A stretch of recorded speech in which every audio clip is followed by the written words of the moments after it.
Good morning ka maneho. Ito na yung ating dalawang susi. Yung isa dito ay lobat na. At ito yon. Wala na siya. Ito yung kanyang reserbang susi. Nalobat na siya for 5 years na, and papalitan natin ng bagong battery ngayon. Sa Lazada may nakita akong battery para sa susi natin, CR1620 lithium battery ni Maxell.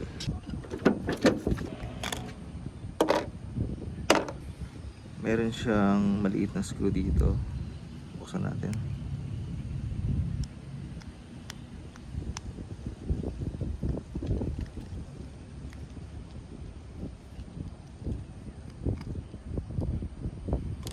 May bukasan dito. Limitan ko lang ng pang sundo. Ito yung laman niya.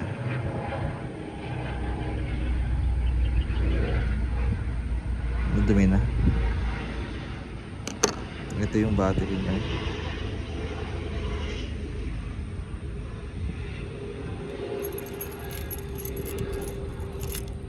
Tanggalin natin.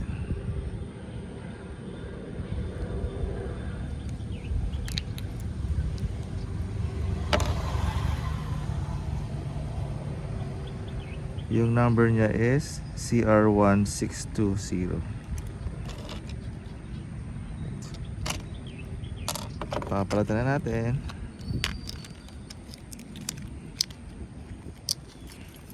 Isa to sa mga madaling DIY.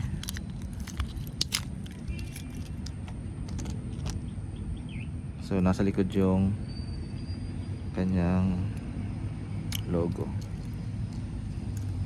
Ganun lang. Konti linis.